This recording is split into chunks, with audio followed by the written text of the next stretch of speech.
Luigi's Mansion is a Mario series that many think fondly of. Whether you like the direction that the series is headed towards or not, you have to admit that it started off pretty strong with its first installment being Luigi's Mansion on the GameCube. At the time of this game's release, there wasn't anything like Luigi's Mansion. Instead of the positive and friendly vibes that the Mario series embodies itself in, Luigi's Mansion decides to take a different approach, with its tone and setting being much darker. This includes death, obviously, and a bunch of other terms YouTube would not allow me to say. Join me today for a simple review of Luigi's Mansion.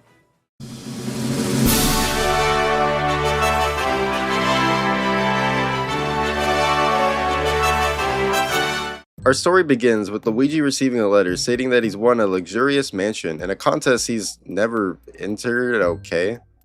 Now, Luigi isn't a dumb guy, far from it actually, but his brother Mario apparently is, as he was blinded by greed and ended up being captured by King Boo, our villain of the game. I mean, just look at him in Sunshine. Man loves luxury, I can't blame him. Luigi is now tasked with finding and saving his brother Mario, but in order to do that, he has to face all these kinds of ghosts. What shall he ever do to counter these ghosts? In comes the introduction of Professor Egad, the guy who made Bowser Jr.'s paintbrush in Sunshine and goes, "Stuck, stuck, stuck, stuck." Professor Egad studies ghosts and reveals to us that the mansion isn't even real. It's all an illusion created by King Boo and his ghosts. Egad wants us to capture ghosts, and so he gives us the Poltergust 3000, a weapon to use against any ghost that sucks them into the vacuum, trapping them. Our mission is to capture all the ghosts that haunt this imaginary mansion, including King Boo, and save our brother Mario. The setup for the story is strong and unique, and I really like the introduction of Professor Egad. He's a funny character that makes me laugh throughout the game, and is honestly very entertaining. Luigi is also given an actual personality. You know, it's crazy, this game I feel like just started like his whole character, in the game, he's more so like a coward, but he's a coward that conquers his fear. So over time, he develops. Luigi was always in the shadow of Mario, but now that he's given a time to not, be number two, he really does add so much charm to this game. If Mario was the main character of this game, it would not be enjoyable at all. Let's be honest. Mario, even to this day, I'd argue is just kind of a bland character. As for the gameplay, man, is it fun. I never get tired of capturing the ghosts, as something about it is just so satisfying. Each ghost that you attempt to capture has a health bar that goes down as you suck a ghost into your poltergust. You can only do so by stunning them with your trusty flashlight. Obviously, ghosts aren't just going to let you capture them, so they put up a fight that feels like you're on a bull ride. The better control of the poltergust you have, the easier and better chance you have of capturing the ghosts. It takes a bit to master, but it's not that difficult to. Aside from capturing ghosts, there's another aspect of this game you should focus on, being everyone's favorite, money. Yes, while the mansion is an illusion, the money is not, and you can get just stupid rich. I'm talking like building a real mansion rich. At the end of every playthrough, depending on how much money you obtain, you can actually get a certain rank that determines your future home. It can look like this beautiful mansion, or you can be like me and get the worst possible rank ever. Whoops. Yeah, money is important in this game. I should maybe learn that. Oh yeah, I almost forgot to mention that Luigi is the avatar. Mario is the avatar. Okay, not really, but his poltergust can have elemental powers. You can shoot water, ice, and fire. Sadly, not air or earth, but these power-ups open up a whole lot of new possibilities that include just creative puzzles for the game.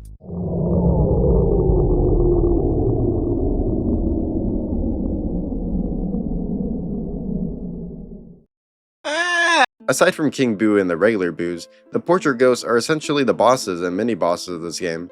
They all died, obviously, and have tragic backstories that have led them to this very mansion, make the game more challenging and test the skills that you developed over time.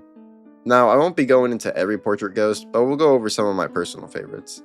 Chauncey, the spoiled baby, which is already tragic enough, dying at such a young age, like, damn. He's the first real boss of this game and is no easy ghost, as he throws projectiles and slams on you if you're not careful. All you gotta do is use his projectile against him and get him vulnerable enough to use your poltergust and defeat him. It's not every day you see a Nintendo game having a dead baby be one of the bosses, but it's also not every day that Nintendo fleshes out characters. All these portrait ghosts have descriptions and backstories to imply what their past lives looked like along with how they died. Chauncey died to a mysterious illness. He tried calling out his parents, but his voice failed him. By the time they came, it was already too late. And yeah, that's pretty dark. Other portrait ghost deaths are just brutal. Melody was crushed by a piano, Mr. Lugs choked to death after eating too much, Jarvis suffocating in the pots he loved so much, Vincent Van Gogh starving himself to death, essentially unaliving himself, and the list goes on. You'd think something like this wouldn't come from a Nintendo game, but you'd be wrong. Interestingly enough, one of the most well-known ghosts of this game, Bogmire, actually has no description or backstory at all, completely leaving him a mystery. The thing is, he never returned in Luigi's Mansion 2 or 3, so it seems like Bogmire will just forever be a mystery. One of the main reasons why I like Luigi's Mansion 1 more than 3 and maybe 2 is that the ghosts are just completely fleshed out. Sure, Luigi's Mansion still has common ghosts, but the portrait ghosts add charm and life into the game. Luigi's Mansion 2 and especially 3 don't really have any of this at all. It even takes away the horror charm of the game, I feel like. Again, I won't go into all the fights of the portrait ghosts, but in my opinion, these fights and ghosts themselves add so much to Luigi's Mansion 1, and to this day makes it the only game in the series to truly stand out. I don't know, I just might be glazing. Maybe I'll make a top 10 Luigi's Mansion bosses someday, who knows.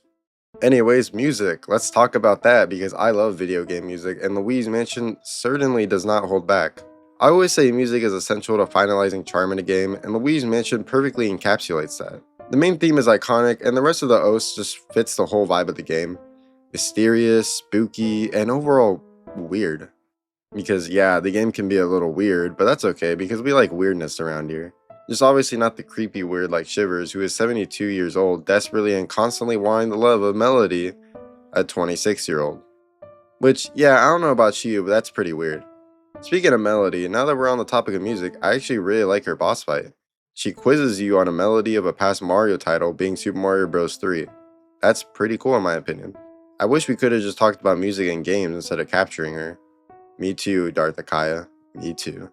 Once you capture all the portrait ghosts and get your money up, and capture all 50 boos, there's only one thing left to do. Finally, save our brother Mario, but there's one giant hurdle in the way. It's him. The vicious and diabolical Big Boo. Well, yeah, he's menacing and his boss fight was low-key cool, but I'm talking about King Boo, the final boss of this game, and hey, is that Bowser?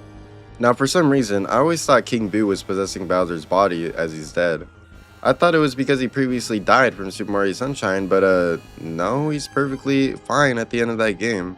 I have no idea why I always thought this. Oh wait, he's implied to be dead? Oh. And why is this merely only a costume?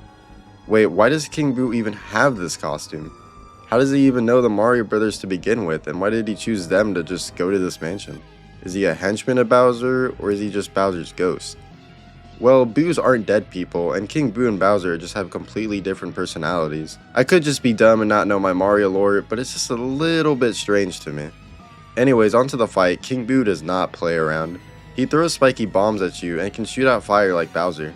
In order to attack King Boo, you gotta throw his own projectile at him similar to Chauncey. You then decapitate the head of Bowser, or at least his costume, because that's family friendly, and King Boo comes out, no longer hiding and vulnerable, and now he can strike. He has a lot of health, but if you're careful enough, you eventually can defeat him. While his appearance is different in the first game, I really like King Boo's red gem design, definitely better than his Sunshine design. Once you defeat King Boo, you finally free Mario, and man, just take a look at this scene. Mamma mia. Oh,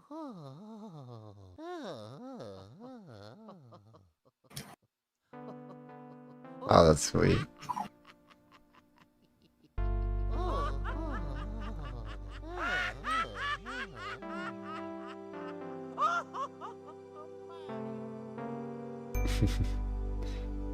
The Mario at the end.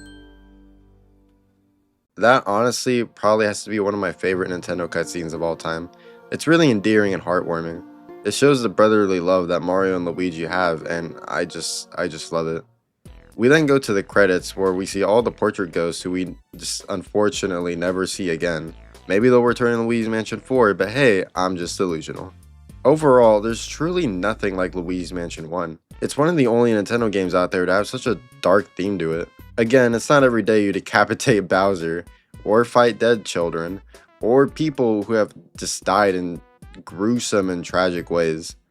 The game was never shy to embrace for what it was going for, and it just thrived. It's the reason why Luigi's Mansion 2 and 3 exist, and while they may not be as dark and spooky as the original, the series itself has left a good and lasting impact on Nintendo. I also forgot this game was ported to the 3DS, so that's cool. If you haven't tried a Luigi's Mansion game, and you got a Switch too, I do highly recommend checking out the series as you can play all 3 games on the console. Anyways, I give Luigi's Mansion 1 a 9 out of 10, and the only reason why it's not perfect is because it's a bit short for my liking. Other than that, this game is awesome, and who knows, maybe I should play it again on stream. That's going to be it for this video though. I haven't done a review in what feels like forever. So if you guys enjoy these, make sure to give me some feedback, like the video, subscribe, and yeah. I've been Hadori Unlimited, and I will see you all next time.